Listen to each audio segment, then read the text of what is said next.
Assalamualaikum warahmatullahi wabarakatuh. Alhamdulillahi rabbil alamin. Wassalatu wassalamu ala rasulillah wa ala alihi wa sahbihi ajma'in. Pemirsa Lembar Tanah Doang TV yang sama berbahagia, pada kesempatan malam hari ini kami akan menyampaikan tausiah yang berkaitan dengan masalah puasa atau bulan Ramadan. Kita baru saja selesai melaksanakan satu puasa pada hari ini, dan kita berdoa kepada Allah Subhanahu wa taala, mudah-mudahan puasa kita pada hari ini diterima di sisi Allah Subhanahu wa taala dan dilipat gandakan pahalanya, dan mudah-mudahan kelak di hari kemudian kita memperoleh ganjarannya insyaallah. Pemirsa yang berbahagia, para ulama ketika akan memasuki bulan Ramadan, mereka sering mengucapkan marhaban ya Ramadan, selamat datang wahai bulan Ramadan. Ini berbeda dengan kalimat ahlan wa sahlan yang meskipun dari segi bahasa ada kemiripan, tetapi khusus untuk bulan Ramadan para ulama menggunakan kata marhaban ya Ramadan. Apa artinya? Bahwa ketika akan memasuki bulan Ramadan, maka kepada kita umat Islam, orang yang beriman, kita seolah-olah mempersilahkan Ramadan untuk mendatangi kita, dan kita bersiap untuk mengisi bulan Ramadan dengan amalan-amalan sebanyak mungkin, dengan ibadah-ibadah sebanyak mungkin. Pemirsa yang dirahmati Allah Subhanahu wa taala, Rasulullah Shallallahu alaihi wasallam dalam salah satu hadisnya beliau bersabda, seandainya umatku mengetahui keistimewaan bulan Ramadan, maka mereka mengharap semua bulan adalah bulan Ramadan. Kenapa Rasulullah bersabda yang seperti itu? Apa keistimewaan bulan Ramadan? Di dalam hadis-hadisnya banyak sekali disebutkan keistimewaan bulan Ramadan, dan salah satu keistimewaan bulan Ramadan sebagaimana yang disebutkan di dalam Al-Quran adalah bulan Ramadan itu ada suatu malam yang disebut dengan Lailatul Qadar. Lailatul Qadar adalah malam kemuliaan, malam yang di dalamnya adalah lebih baik dari 1000 bulan.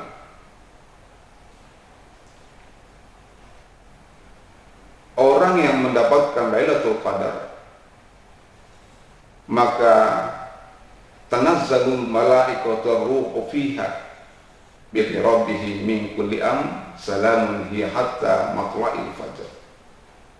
Orang yang mendapatkan Lailatul Qadar, dia akan senantiasa didampingi oleh para malaikat. Malaikatlah yang akan mengatur urusannya, mendampinginya, dan itu akan berlanjut terus sampai dia wafat, sampai dia meninggal, bahkan sampai hari kemudian. Salamun hiya hatta matla'il fajar, Ada yang menafsirkan itu adalah sampai batas akhir kehidupan di dunia ini dan bahkan sampai hari kemudian nanti.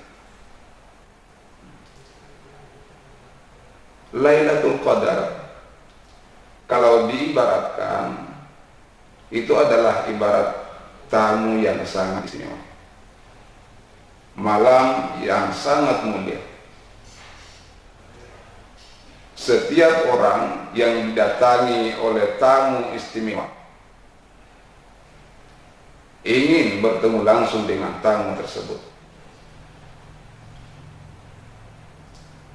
Lailatul Qadar bila diibaratkan dengan tamu yang datang dari ibu kota atau dari negara lain yang sangat kita tunggu-tunggu kedatangannya, semua orang bisa berharap untuk bertemu dengan Lailatul Qadar.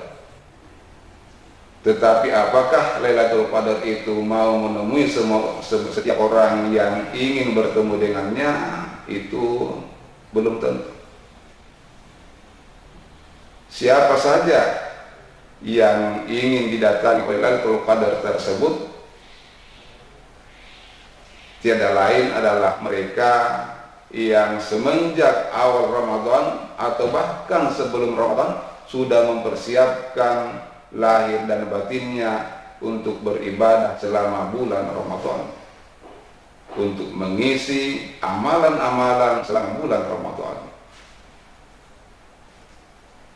Karena itulah maka Rasulullah menegaskan dan mengingatkan kepada kita bahwa Lailatul Qadar itu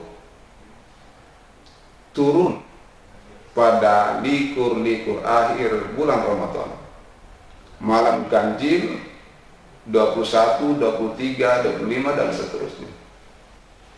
Mengapa dikatakan turun pada malam-malam atau likur-likur akhir bulan Ramadan?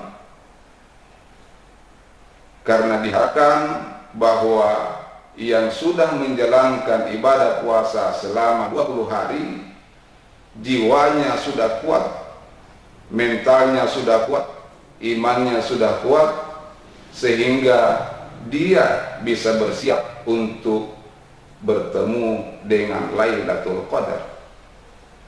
Satu kali kita bertemu dengan Lailatul Qadar, maka menurut isyarat Al-Quran, khairun min alfi syahr, lebih baik daripada 1000 bulan. Itulah salah satu keistimewaan bulan Ramadan, di mana di dalamnya ada suatu malam yang sangat istimewa, yaitu Lailatul Qadar, yang kelebihannya, kebaikannya melebihi daripada 1000 bulan. Pemirsa yang dirahmati Allah Subhanahu wa Ta'ala, Ramadan ditetapkan sebagai bulan untuk kita menjalankan ibadah puasa.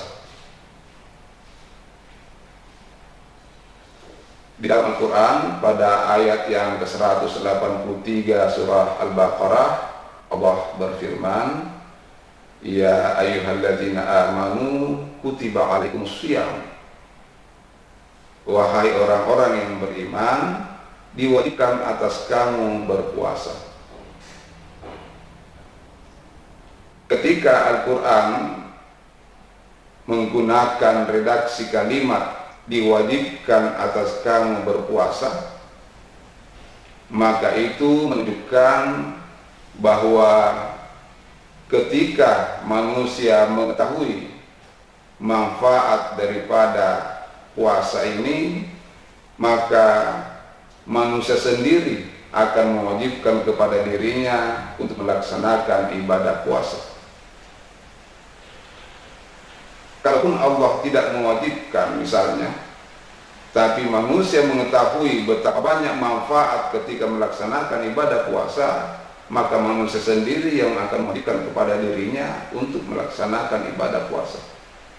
Betapa banyak manfaat daripada ibadah puasa tersebut. Karena itu Al-Quran menggunakan redaksi kalimat kutiba alaikumusshiyam, diwajibkan atas kamu berpuasa, bukan Allah mewajibkan, tapi diwajibkan atas kamu berpuasa. Pemirsa yang berbahagia, di dalam kehidupannya manusia ini mempunyai banyak kebutuhan-kebutuhan. Oleh para ahli ada 5 kebutuhan manusia. Yang pertama dan paling utama itu adalah kebutuhan fa'ali, yang mana itu makan, minum, dan hubungan biologis, hubungan dengan lawan jenis. Kemudian yang kedua, kebutuhan akan tempat tinggal. Manusia butuh akan tempat tinggal. Kemudian yang ketiga, manusia butuh akan kawan atau kelompok, karena manusia itu adalah makhluk sosial. Dia tidak bisa hidup tanpa bantuan orang lain. Jadi manusia butuh akan adanya suatu kelompok, akan adanya suatu masyarakat atau komunitas. Yang keempat, manusia butuh akan adanya suatu penghormatan atau penghargaan. Siapapun saya kira di muka bumi ini semuanya ingin dihargai dan dihormati, dan itu adalah kebutuhan manusia. Kemudian yang kelima, manusia butuh akan adanya pencapaian suatu cita-cita. Kita semuanya punya cita-cita, kita punya tujuan hidup. Pemirsa yang berbahagia, kebutuhan yang kedua, ketiga, sampai kebutuhan yang kelima itu tidak akan mendesak manusia sebelum terpenuhinya kebutuhan yang pertama dan utama, yaitu makan, minum, dan hubungan biologis, hubungan seks. Dan manusia akan rela mengorbankan kebutuhan yang kedua, ketiga, keempat, dan kelima bila mana kebutuhan yang pertama ini belum bisa dia penuhi.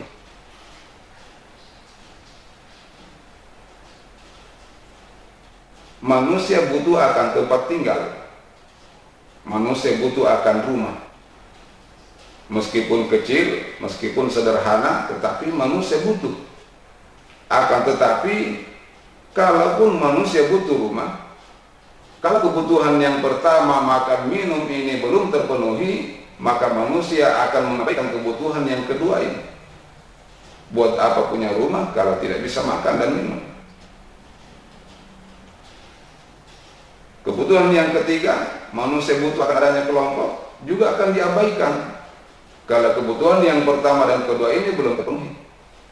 Buat apa punya teman yang banyak, buat apa punya kelompok, punya komunitas, kalau makan, minum, dan rumah ini belum terpenuhi. Demikian seterusnya. Kenapa syarat sahnya puasa adalah ketika manusia bisa mengendalikan diri pada kebutuhan yang pertama dan utama ini, yaitu kebutuhan makan, minum, dan tidak berhubungan di siang hari bulan Ramadan dengan suami istri.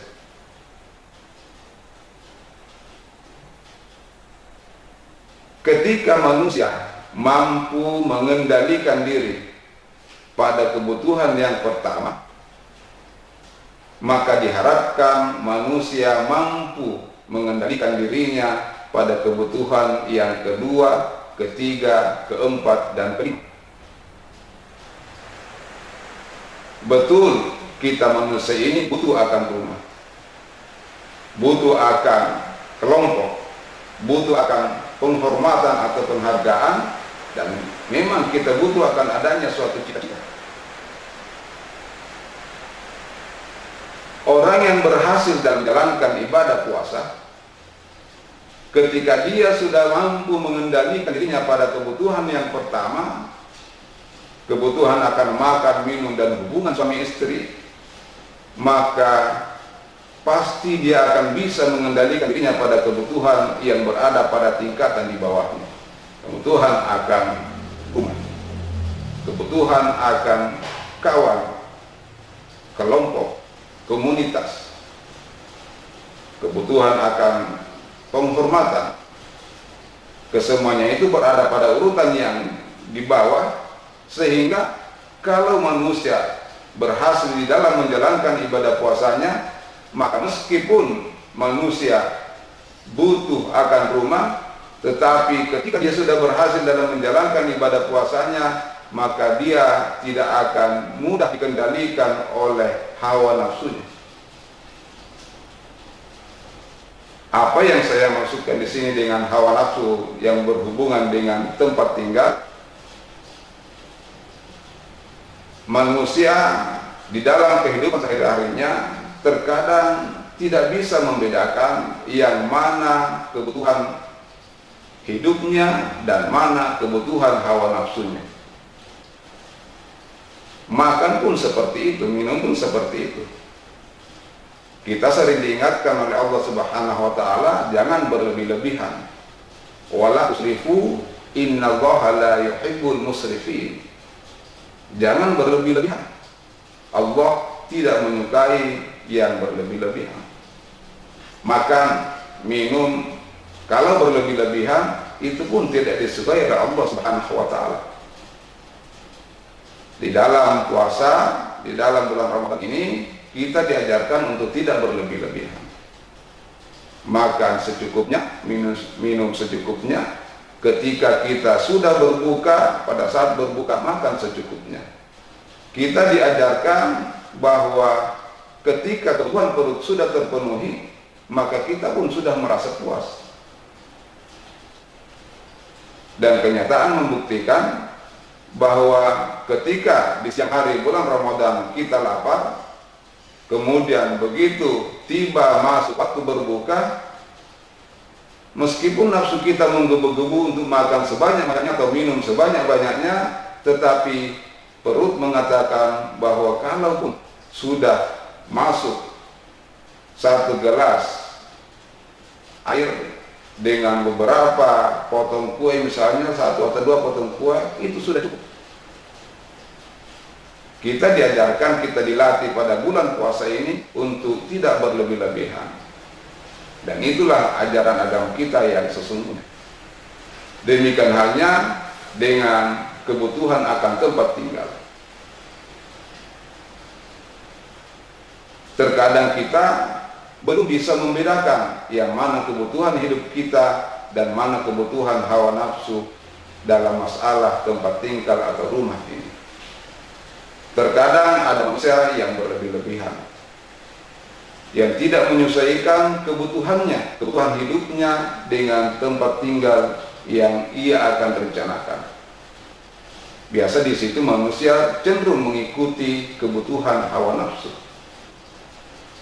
Silahkan berumah mewah, berumah yang sedemikian luasnya, tempat tinggal yang mendirikan tempat tinggal yang sedemikian luasnya, yang penting itu adalah kebutuhan hidupnya. Tidak ada masalah, karena memang itu adalah kebutuhannya. Yang diajarkan oleh agama kita adalah sesuai dengan kebutuhan hidup, tidak berlebih-lebihan. Kalau manusia sudah berhasil dalam menjalankan ibadah puasa, maka yakinlah bahwa pengendalian dirinya, pengendalian hawa nafsunya akan lebih mudah dia kuasai. Di dalam Al-Quran pada surah Yusuf kita diingatkan oleh Allah Subhanahu wa taala, "Wa ma ubari'u nafsi, innan nafsa la'amaratun bisu' illa ma rahima rabbi." Bahwa sesungguhnya hawa nafsu itu cenderung mengajak kita kepada keburukan, kecuali yang dirahmati oleh Allah Subhanahu wa taala. Mudah-mudahan di awal Ramadan ini dan seterusnya kita bisa mengisi dengan amalan-amalan yang bermanfaat, dengan ibadah-ibadah sebanyak mungkin, dan hawa nafsu bisa kita kendalikan, dan insya Allah pada selesai bulan Ramadan kita termasuk orang-orang yang bertakwa, kita termasuk orang-orang yang senantiasa mendapat bimbingan dari malaikat-malaikat Allah untuk